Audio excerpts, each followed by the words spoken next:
Chacune de vous a forcément une compétence aussi exceptionnelle, mais ne comprend pas qu'en fait, elle peut valoriser cette compétence-là pour que des personnes qui ont besoin de cette compétence dans un standing élevé puissent en bénéficier. Mais la seule chose qu'il faut faire pour réellement gagner cet argent, c'est d'augmenter votre valeur perçue.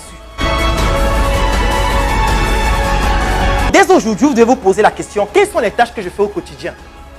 Vous identifiez chacune de ces tâches et vous vous posez la question, est-ce que je ne peux pas transformer cette tâche en argent, même si c'est de façon ponctuelle? Est-ce que je ne peux pas créer un système qui permet à ce que des gens viennent bénéficier de cette tâche-là et me donnent de l'argent?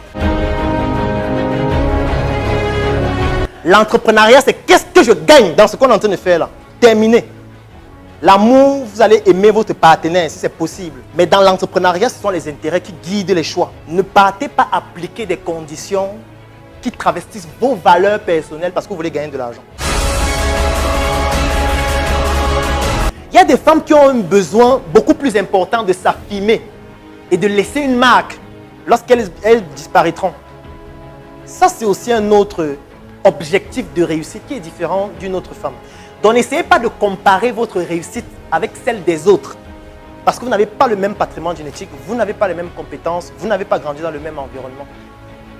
Donc, il faut d'abord vous poser la question, pour moi, c'est quoi réussir?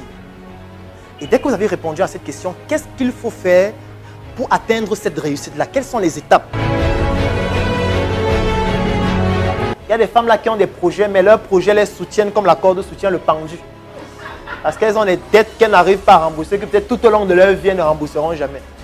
Donc, il faut faire très attention. Il ne faut pas mimer ce que les autres font. Faites ce que vous pouvez faire. Utilisez ce que je vous présente pour pouvoir mieux identifier votre potentiel, pour pouvoir mieux l'exploiter, pour pouvoir mieux vous valoriser.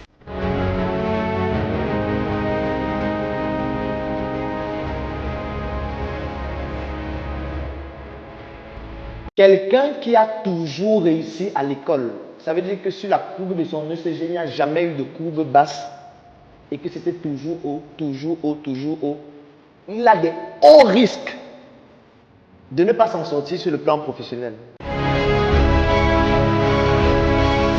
Dans le système éducatif, l'électrocardiogramme se vérifie lui aussi. À savoir que l'électrocardiogramme, c'est cet appareil-là qu'on utilise en médecine pour pouvoir calculer et plutôt mesurer l'activité électrique du cœur. Et ça se matérialise par des hauts, des bas, des hauts et des bas. Ce que je vais expliquer avec cette courbe, c'est que quand votre enfant échoue, il faut le féliciter. Et quand vous avez 0,25, c'est juste que le travail que vous avez fourni pour cette épreuve de mathématiques n'a pas respecté les canons qu'on voulait. Ça ne veut pas dire que vous, en tant qu'individu, vous êtes cancre. Non. C'est juste que le travail que vous avez fourni n'a pas respecté ce qu'on attendait.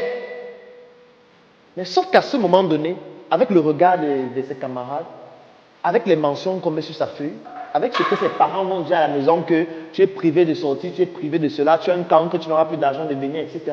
On est en train de l'assimiler, lui en tant qu'individu, au travail qu'il a fourni et qui n'a pas été bien fait. Ce qui fait que lui va donc s'assimiler à ce travail et commencer à se considérer comme la mention qu'on a eu à mettre sur sa feuille, à savoir, je suis un cancre, je ne vaux rien. La plupart des personnes qui ont toujours réussi, en général, sont associables. Ils ont une difficulté à pouvoir s'intégrer dans la société. Ils ont une difficulté à pouvoir comprendre qu'à un moment donné, ça peut ne pas fonctionner et ce n'est pas un problème parce que c'est normal. Parce que ça, c'est la courbe d'un ECG qui montre un cœur normal. Ça veut dire des hauts et des bas. Quand il y a un bas, ce n'est pas parce que tu es maudit. Quand il y a un bas, ce n'est pas parce qu'on t'a envoyé le son ou je ne sais pas trop quoi.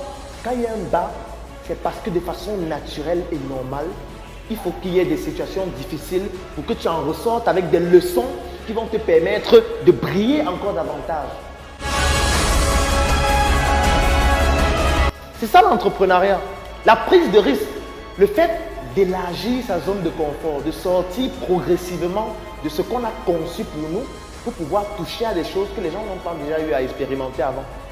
Et pour ça, si vous avez peur de l'échec, si vous avez peur du jugement des autres, vous ne pourriez pas le faire. Parce que quand vous vous lancez dans ça, vous n'avez aucune certitude que ça fonctionnera.